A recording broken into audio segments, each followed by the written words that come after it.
ఈ మకర రాశి వారికి మార్చి నెల 2024 సంవత్సరానికి గాను ప్రొఫెసర్ డాక్టర్ ముల్లపూడి సత్యనారాయణమూర్తి నేను మాస రాశి ఫలితాలు చెబుతున్నాను. ముందుగా ఈ మార్చి నెలలో మనకి ఈ మకర రాశి వాళ్ళందరూ కూడా ఏలినాటి శనిలోనే ఉన్నారు ఇంకా. కాబట్టి ఈ ఏలినాటి శని ప్రభావం వలన మనసంతా కూడా నీరసంగా ఉండడం, ఏదో కోల్పోయినట్టుగా ఉండడం, అంతా చికాకుగా ఉండడం అనేటటువంటిది జరుగుతుంది. ఈ మకర రాశి వారికి ఎకనామిక్ ఫ్రంట్లో ధన సంపాదన పెరుగుతుంది, జీతభత్యాలు పెరుగుతాయి, మీ డిఏలు ఇంక్రిమెంట్స్ ఇవన్నీ కూడా రావడం జరుగుతాయి.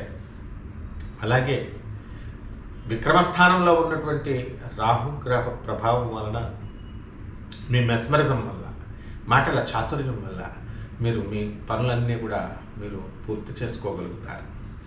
అలాగే అర్ధాష్టమ గురుడు మీ యొక్క ప్రతి పనిని కూడా 1కి 2 సార్లు చేయడం ద్వారా మాత్రమే మీకు సక్సెస్ అనేటటువంటిది వస్తుంది.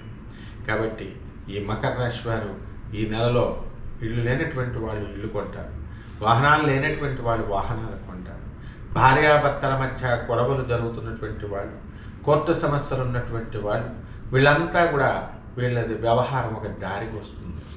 సంతానం లేనటువంటి వాళ్ళు ఎవరైతే ఉన్నారో మరి అటువంటి వాళ్ళకి మరి కొంత సమయం వెయిట్ చేయాల్సి వస్తుంది.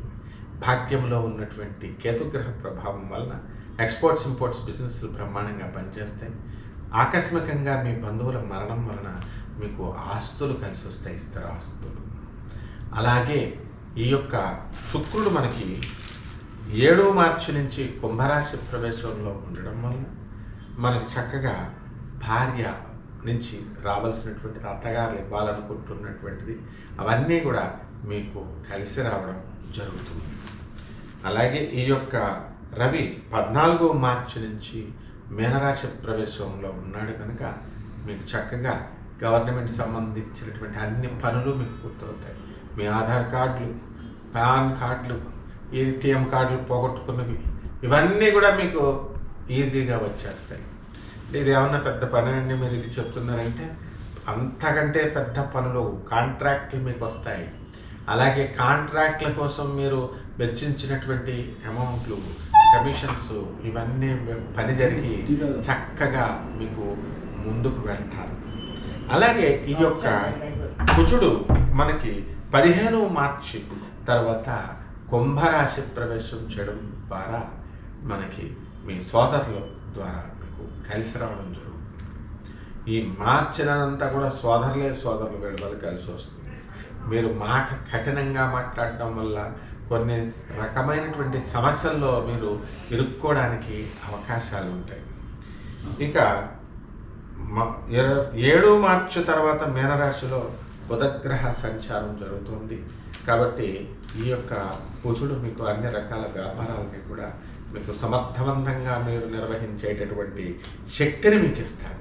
కాబట్టి ఈ యొక్క మకర రాశి వారు చిట్ల వ్యాపారం పెట్టకండి, షేర్స్ మార్కెటింగ్లోకి వెళ్ళకండి.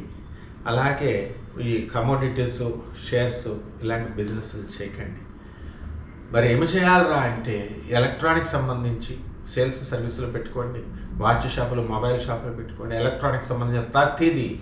ఆ తర్వాత షోరూములు పెట్టుకోండి. అలాగే సాఫ్ట్వేర్ కంపెనీలు ఓపెన్ చేయండి. ఆ సాఫ్ట్వేర్ ప్రాజెక్ట్స్ అనేటటువంటివి మీకు తిరిగి వస్తాయి. అలాగే ఈ యొక్క దీనికి రెమెడీస్ ఏమిటంటే, ఈ మకర రాశికి శని జపం చేయండి, శని స్తోత్రాలు చదవండి, శనికి కిలోంపావు నల్ల నువ్వుల్ని మనము ఈ ఏలినాటి శని సమయం అంతా కూడా ఇస్తూనే ఉండాలి. నల్లని వస్త్రాన్ని పేద బ్రాహ్మణులకు దానం చేయండి. ఆ విధంగా చేయడం ద్వారా శని దోషం పోతుంది. శనివారం నాడు ఆంజనేయ స్వామి వారికి కానీ, వెంకటేశ్వర స్వామి వారికి కానీ మీరు పూజించుకోండి. మీ ఇంట్లో దశమహావిద్యల్లో ఒకటైనటువంటి మహాకాళి అమ్మవారి యొక్క హోమాన్ని మేళల్లో జరిపించుకోండి. ఈ విధంగా చేసుకోవడం ద్వారా మీకు బ్రహ్మాండంగా ఉంటుంది. శుభమస్తు.